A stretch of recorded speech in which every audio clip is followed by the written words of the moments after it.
This is No BS Job Search Advice Radio, episode 1596. I'm your host, Jeff Altman, the Big Game Hunter, and welcome. I'd like to spend some time daily talking with you about some aspect of job search, and sometimes it's answering questions, sometimes it's ideas about how to do it better, and today is a question. Why do recruiters always want to talk on the phone? I really don't want to talk to these people, but they only want to talk on the phone. Hope you found this helpful and give it a great review. And Monday is episode 1600. So let's get going. I received a question from someone asking me, why do recruiters always want to talk on the phone? Oh, terrible crime recruiters commit. Whoa. Awful. They want to talk on the phone. Now, I understand at times it's inconvenient for you, that you're at work, you're with other people. It's easier to do things by email. But the question is, why do they want to talk on the phone? And it really depends on where they are or where your relationship is with them. So, for example, when I used to do recruiting, people would say, just send me the questions. And I started to do that, and I got some basic data. So I had a list of questions I would forward to people initially, and not everyone responded. It got very frustrating because people were telling me, why do we have to talk on the phone? So I would send emails, and they wouldn't respond to those either. So I started to go back to the phone and reach out to people. And the reason I did was, number one, I needed information to start off with, because after all, you're sending out a resume. You're not telling me the depth of your experience. You're not telling me your salary. You're not telling me acceptable geographic location. I have no sense of your ability to speak, and firms look for that. I had no idea as to whether you were reasonable or not and what your salary expectations were. There's a lot of data that we actually get pretty quickly in a phone call, but let's look at different alternatives. So text, no. Can't hear the tone of your voice. Can't hear the pitch of your voice. Can't hear whether you're agonizing over an answer and you really don't want to do it, or whether you're sincere in wanting to do it. Obviously, I can't tell how well you speak or not, and there's a bunch of other stuff. Now, as we get further along in the search, we wanted to prepare you for an interview, right?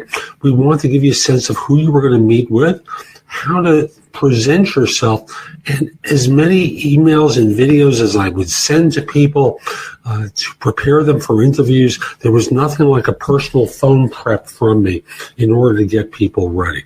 It was the best performance because I could personalize it for the individual job.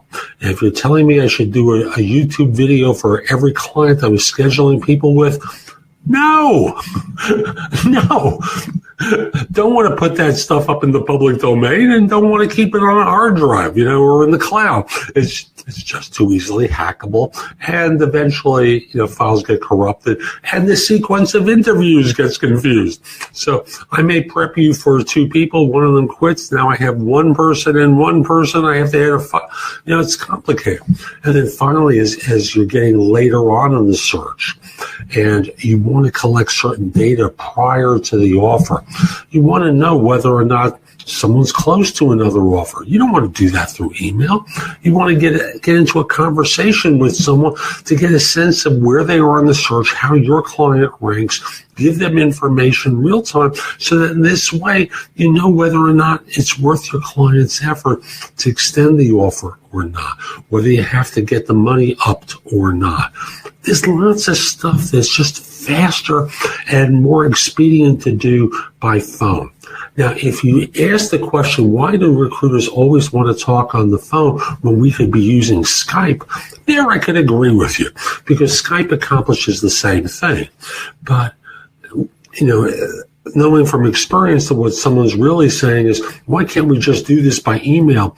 Email is completely inadequate for communicating what we need to in order to collect information, prepare you for interviews, and get you ready for an offer. So that's today's show. I hope you found it helpful. And if you did, here are a few more ways to get more from me. First of all, visit my website, which is thebiggamehunter.us. I have more than 6,000 blog posts there that you can watch, listen to, or read that will help you find your next job. If you want the best of my advice, join JobSearchCoachingHQ.com, where I've curated information with a focus on interviewing. If you decide to take the lifetime membership at the site, it's $299 currently, but that's the price of a coaching session or an hour of coaching from me, and I'll be giving that to you if you join with a lifetime membership. Have a few questions? Contact me through the Magnify app for iOS or PrestoExperts.com, where you can call me. Schedule a specific time with me through chat on Magnify or by connecting with me on LinkedIn at linkedin.com/IN/The Big Game Hunter. Once we're connected on LinkedIn, you can message me about coaching you, scheduling a time for Magnify or Presto Experts, speak with me about a resume or LinkedIn profile critique, help you with a salary negotiation or my trusted advisor services, and much, much more. Like you, I don't work for free. I do charge for what I do. You can take my classes on Skillshare and become a premium member using the link in the show notes and receive 2 months for free instead of just the one that the site offers. Skillshare offers thousands and thousands of courses, not just simply mine, on a host of different subjects that can help you in many different ways. Lastly, join my group on Facebook called Career Angles. It's free to the first 250 people who join and is focused on helping you do better at work. Information is shared daily, and we're attempting to build a supportive group there. Ask to join. I'm not letting recruiters in at this point. So I'll be back tomorrow with more, and in the meantime, I hope you have a great day. Be great!